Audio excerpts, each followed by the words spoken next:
Hi everyone, this is Tulsi Desai, physical therapist and women's health specialist.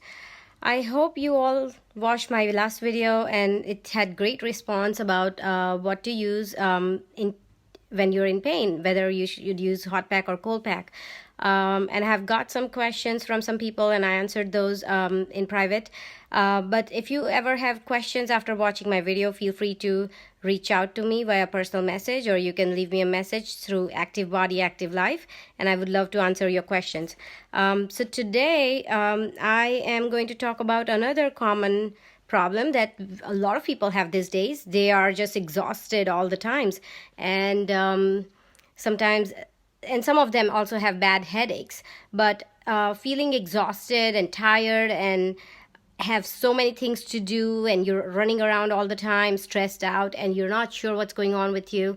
So you go to the doctor and they kind of ask you questions. Sometimes they run tests, sometimes they don't, and there are times you're told you're really stressed out and you need to slow down and you need to kind of make some changes in your life, and that could very well really help you if you can make some changes in your lifestyle.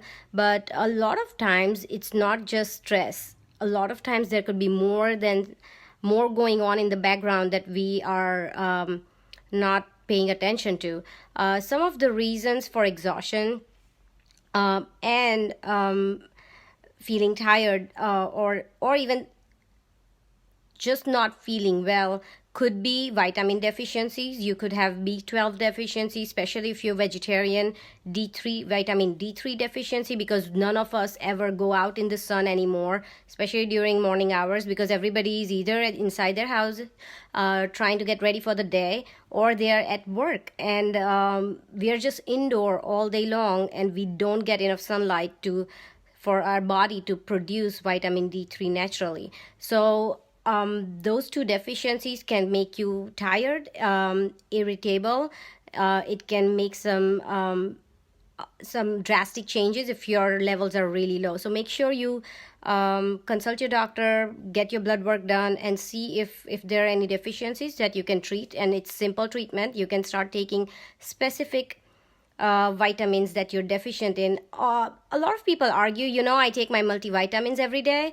Well, that might not be giving you enough dosage to replenish your body if you're highly deficient. So make sure you're checking those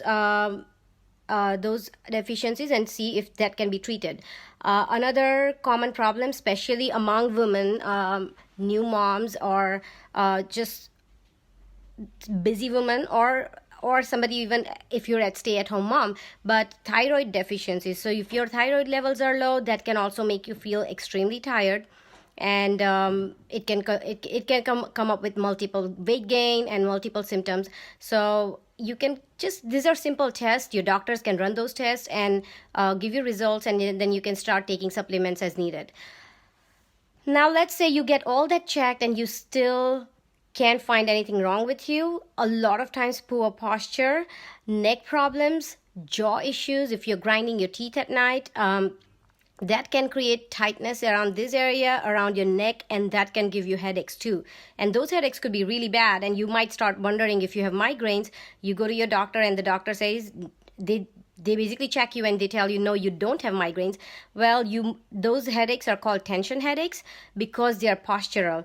They could be coming from your neck or jaw area. And if you start treating your jaw or your neck and you start strengthening correct areas, you can actually get rid of your headaches. And I have treated so many patients when I worked in New York City because they had extremely stressful lifestyle. They weren't active enough, and they used computer all day long. They were sitting at their desk, which could apply to a lot of people in IT industry, or a receptionist working at her desk, teachers, students, because they're sitting all day and studying, and they're reading their books or working on their laptops. So don't just assume that kids don't have this problem. If you have a child who goes to school and studies a lot and complains of headaches, don't just say, you're just complaining because you don't have to study. They might actually have headaches because they're getting tension headaches. So get if your doctor can't find anything wrong with that, look at your posture, maybe go consult a physical therapist or an orthopedic doctor to see if they can look at your posture and guide you from there. But I have treated lots of patients for poor posture that was leading, or neck or jaw issues that was leading to bad headaches. So I would encourage you to look into those factors and see if that could be helpful. If you have any questions, please feel free to send me a private message or comment below, and I would kind of help you guide where if you actually have one of these problems, or if there could be something else you should be looking into that's being ignored at this point. So I hope that was helpful. And in case if you were wondering what I mean by poor posture, I did one of the videos a few months ago, which basically has hashtags upper cross syndrome, poor posture. And if you go to my web page, my Facebook page, Active Body Active Life, you will be able to find that video. I think there were 2 videos on poor posture and upper cross syndrome. And if you go to my website, www.activebodyactivelife.com, I have all the videos there too. So I hope that helps. Have a good day, and I'll see you next week.